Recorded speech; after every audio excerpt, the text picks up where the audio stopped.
ओम श्री सद्गुरुदेव भगवान की जय। आज गणतंत्र दिवस पे सभी देशवासियों को हार्दिक अभिनंदन, बड़ों को प्रणाम एवं छोटों को सहृदय प्रेम। जैसा आप लोगों को मालूम है, 1947 में देश हमारा स्वतंत्र हुआ और 1950 में पूर्ण रूपेण संविधान लागू हुआ और संविधान का निर्माण हुआ और पूर्ण स्वतंत्रता मिली।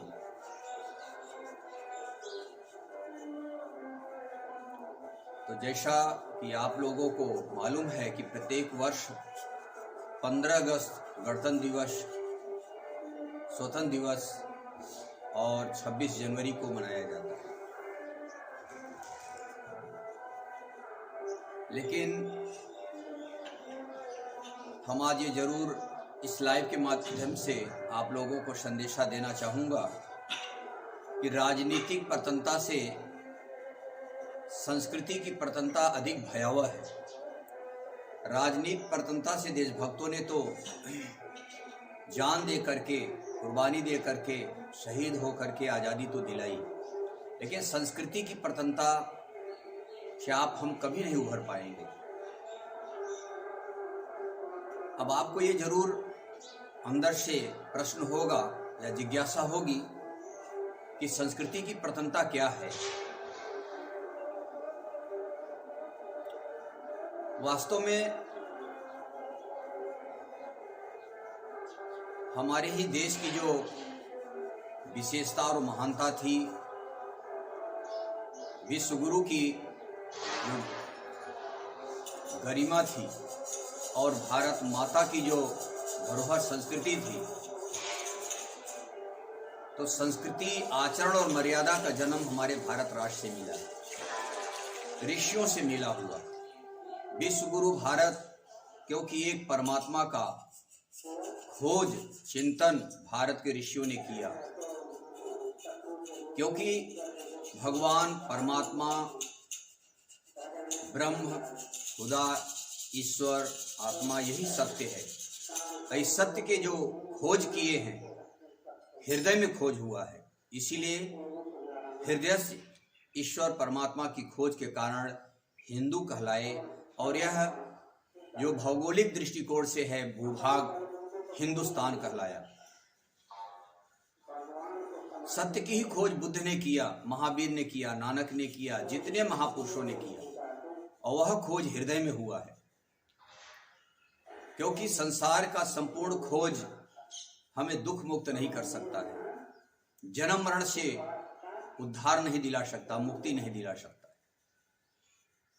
इसीलिए संत महापुरुषों ने जो खोज किया है वह हृदय में खोज किया है, इसीलिए हिंदू कहलाए। तो सनातन धर्म, आर्यावर्त और हिंदू धर्म, यह एक ही पर्यायवाची शब्द हैं, एक ही तीनों का अर्थ है। कतिपय कारण से कुछ गोपनीय चीजें थी जो लिखने में नहीं आया, वो अधिकारी के लिए था, श्रुत ज्ञान की परंपरा में था। इसीलिए गुरु और शिष्य की परंपरा अनादिकाल से चली आ रही है। जब कागज कलम नहीं था तभी भी आध्यात्मिक और भौतिक ज्ञान थे। वो कहाँ थे? स्मृति में संजोया गया था, याददाश्त में संजोया गया। इसीलिए इसको सनातन धर्म कहा गया था। और कागज कलम का तब आविष्कार नहीं था। कागज कलम का आविष्कार करने वाले करीब 5200 वर्ष पूर्व महर्षि वेदव्यास, कृष्ण द्वैपायन महर्षि वेदव्यास ने संकलन किया। वेद, उपनिषद, ब्रह्मसूत्र, महाभारत, पुराण इत्यादि ग्रंथों का उन्होंने संकलन किया। सब कुछ लिखने के पश्चात इस जीव के कल्याण, सुख, शांति का स्रोत, मुक्ति का स्रोत मात्र 700 श्लोक जो ब्रह्म विद्या थी, उसको उन्होंने अधिकारी के लिए एक अलग से ही गीता में वर्णित किया। और गीता महात्म्य को बताते हुए महर्षि वेदव्यास ने गीता महिमा में एक श्लोक दिए 7, जिसमें से आया है कि भारतामृत सर्वस्वम विष्णु वक्तादनिशितम गीता गंगोदकम पित्वा पुनर्जन्म न विद्यते गीता सुगीता कर्तव्या किमन्य शास्त्र विस्तरैः या स्वयं पद्मनाभस्य मुख पद्मादनिशिता। गीता के सिद्धांतों को, उपदेशों को भली प्रकार हृदयंगम करने योग्य है, आचरण में उतारने योग्य है। किमन्य शास्त्र विस्तरैः, और भी शास्त्र है लेकिन उसके विस्तार में क्यों पढ़ते हो।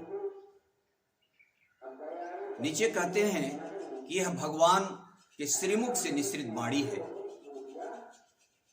फिर यहां भारत से निकला है अमृत, भारता अमृत सर्वस्व मानव मात्र के लिए है, सबके लिए है। वहां कोई सांप्रदायिक जाति विशेष के लिए नहीं है। विष्णु वक्तादनिशितम, भगवान के मुखार बिंदु से यह निकला हुआ है। गीता से उद्गम ज्ञान रूपी गंगा में अवगाहन कर लेने से, चिंतन भजन के द्वारा अंतःकरण के मल को दूर कर लेने से पुनर्जन्म न विद्यते, अर्थात उसको मोक्ष मिल जाता है, मुक्ति मिल जाता है। और यह भी कहा कि मल निर्मोचनम पुंसाम जल स्नाने दिने दिने सकृत गीतांभस्य स्नानम संसार मल अनाशनम, कि प्रतिदिन जल से नहाने से शरीर के आवरण का धूल साफ आप करते हो, साबुन और शैम्पू इत्यादि लगा करके। जल स्नाने दिने दिने, अब मल निर्मोचनाम, शरीर का मल निर्मूल होता है।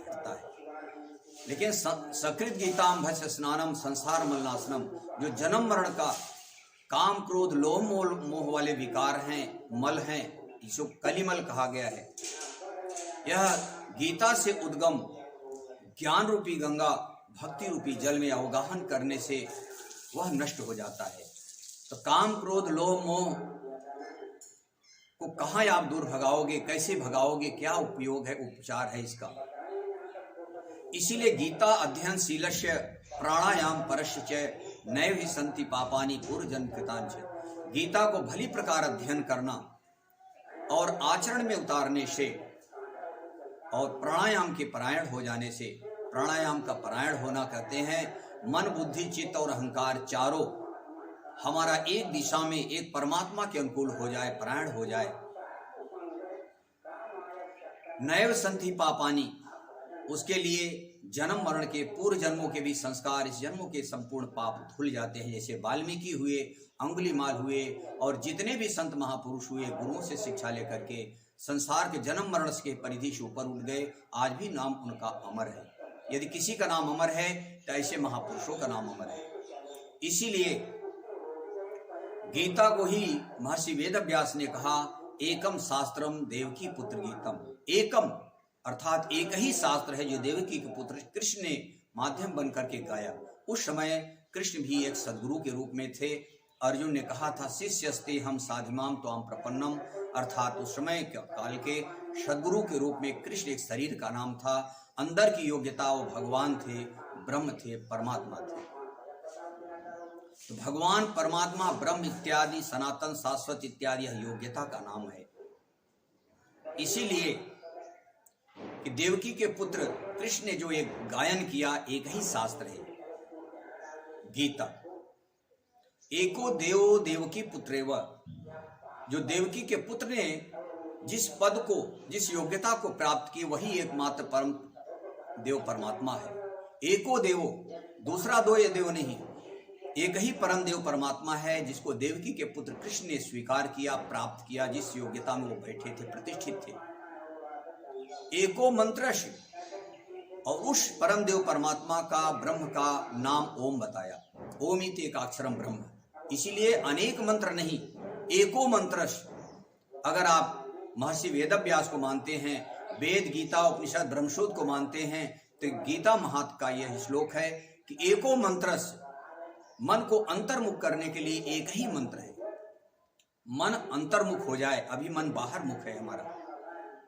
तो एको मंत्र, एक ही मंत्र भी है, तस्य नामानि, यानी उसका नाम जिसको बताया उन्होंने, ओम। जिस स्वरूप में वो प्रतिष्ठित थे, ब्रह्म परमात्मा, आप लोग कहते हो गुरु साक्षात परम ब्रह्म, तो उस परम ब्रह्म का नाम ओम है, ब्रह्म का नाम ओम है। उसका जप कर माम अनुस्मरण, मेरा स्मरण कर, इतना ही हमें अभ्यास करना है, प्रयत्न करना है।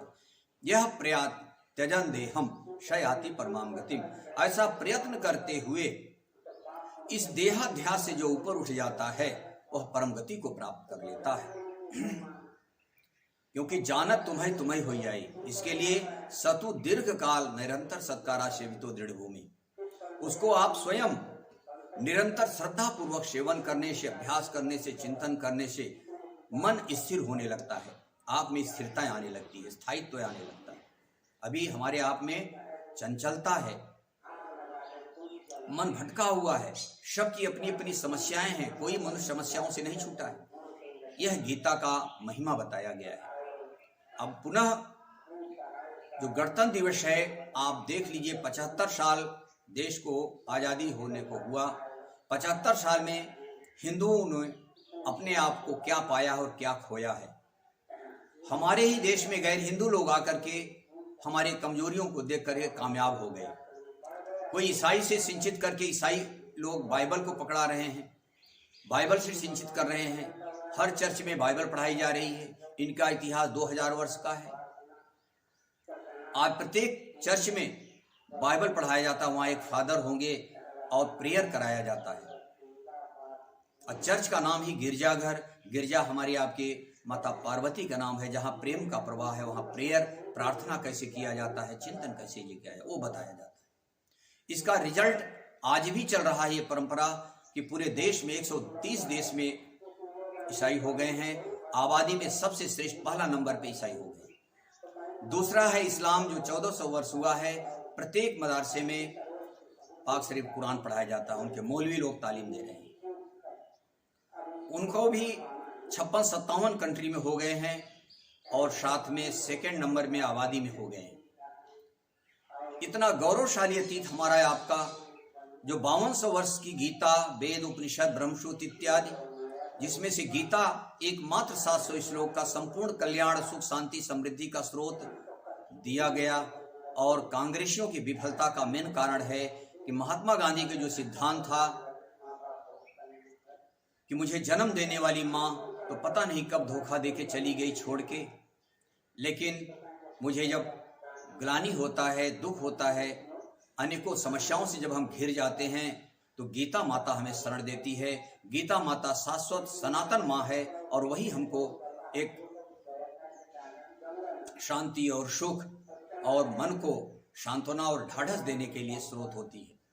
इसीलिए हिमाचल में आप देखेंगे जाखू मंदिर के पास में, वहां भी जब गांधी जी का स्टेचू बनाया गया था, हाथ में गीता थी।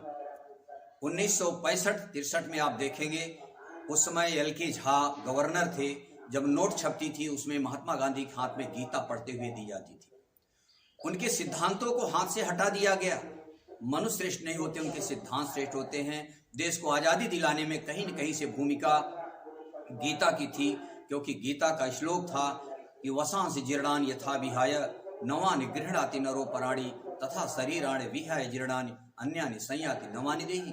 जैसे जीर्ण शीर्ण मनुष्य वस्त्रों को त्याग करके दूसरे वस्त्रों को धारण कर लेता है, उसी प्रकार भूतादिकों की यह आत्मा इस शरीर रूपी वस्त्र को त्याग करके दूसरे शरीर में समाहित हो जाती है। इस शरीर को शस्त्र काट सकता है, लेकिन आत्मा को आपको नहीं काट सकता है। नैनम छिद्दन्ति शस्त्राणि नयनम दहति पावकः न चैनम क्लेदयन्त्यापो न शोष्यति मारुतः।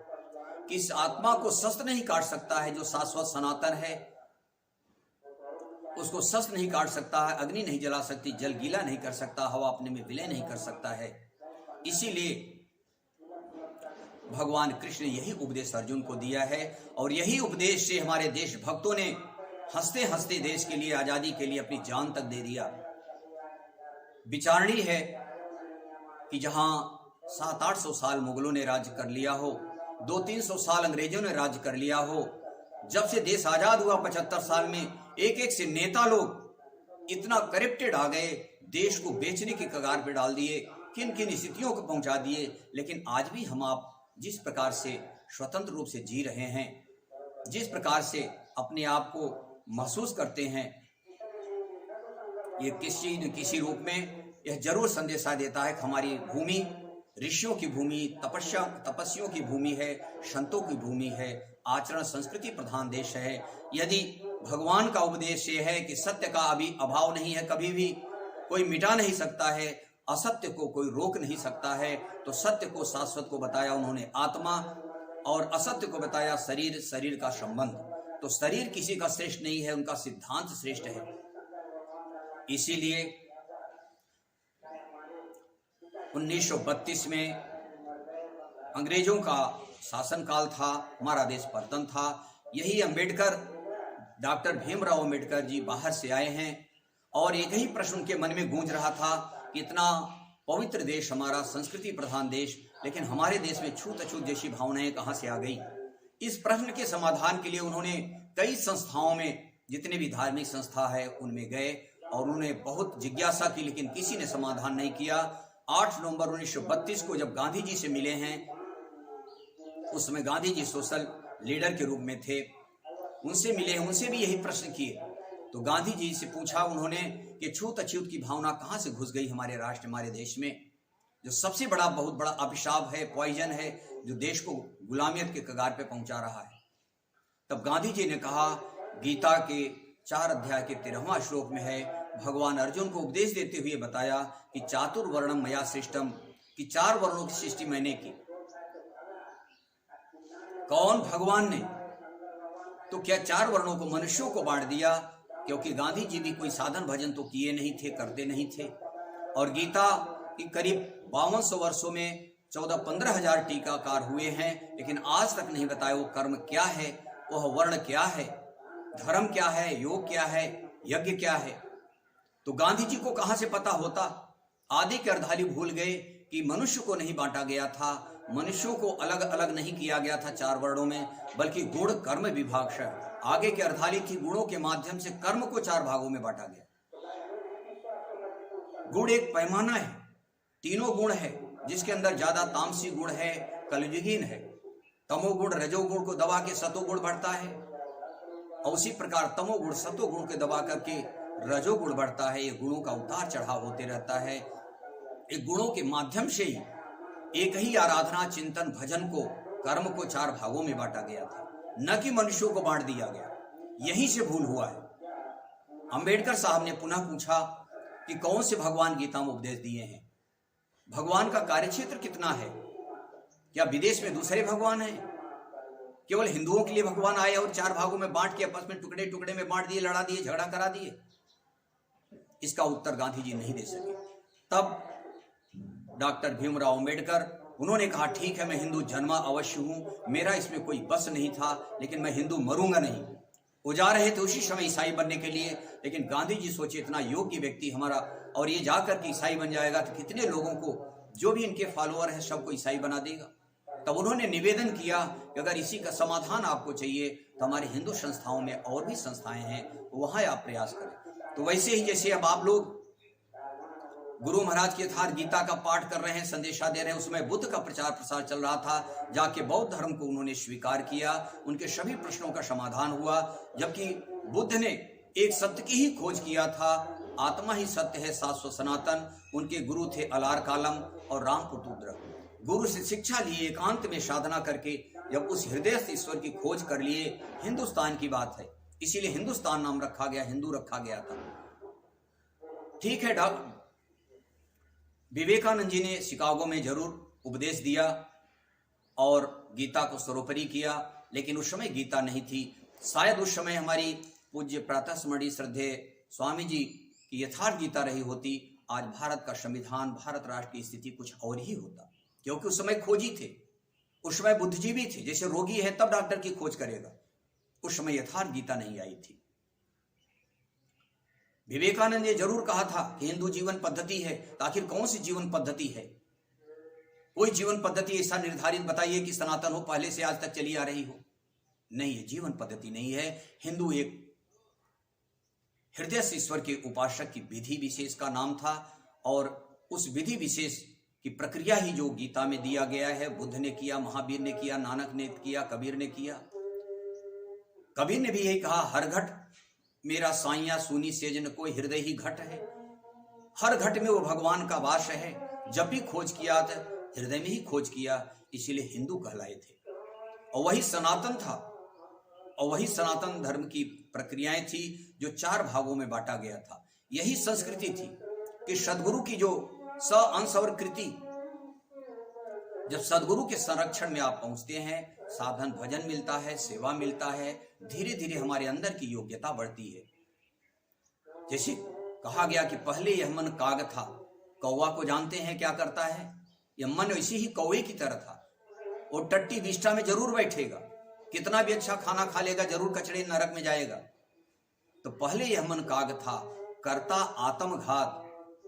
और जब सदगुरु मिले, जब सदगुरु के संरक्षण में, उनकी प्रकृति में, उनके संस्कृति में चलने लगे, तो अब तो मन हंसा हुआ मोती चुन चुन खात, वही मन था। तो ये साधना की, संस्कृति की यही उत्तरोत्तर विकास। जैसे बच्चे पहले का कबूतर पढ़ते हैं अल्फाबेट, वही बच्चे जब एमए में पहुंच जाते हैं, पढ़ते पढ़ते थे एमए एमकॉम में एक ही सब्जेक्ट बचता है। वैसे एक ही परमात्मा है, उसके रास्ता हमेशा अनादिकाल से ही सदगुरु से शिक्षा मिला है। ये तो हमारे याददाश्त के लिए, एक श्रद्धा के लिए आगे बढ़ाने के तरीके थे। मंदिर मूर्तियां का, कबूतर का, खरगोश पढ़ाने के तरीके थे। लेकिन जब कभी किसी ने पाया, एकांत देश में सेवन करके, चिंतन करके अपने अंतर जगत में पाया है। ये संस्कृति थी जहां सदगुरु मिले। सदगुरु को ही शिव कहा गया है, शंकर कहा गया है, ज्योतिर्लिंग कहा गया है, ब्रह्म कहा गया है। आप लोग कहते हैं श्लोक में, गुरुर् ब्रह्मा गुरुर्विष्णु गुरुर्देवो महेश्वर गुरु साक्षात परम ब्रह्म तस्मै श्री गुरुवे नमः। गुरु साक्षात परम ब्रह्म भी है, और गुरु को ही भगवान कहा गया, गुरुदेव भगवान। इसी प्रकार से अनादिकाल से यही रास्ता था, और इसी को इस गणतंत्र दिवस पे संदेशा जाना चाहिए सबको। यथार्थ गीता घर घर होनी चाहिए, घर घर सब लोग पढ़े, माताएं, बच्चे बच्चियां सब पढ़ें, इसी से संदेशा मिलता है। बोलो गुरुदेव भगवान की जय।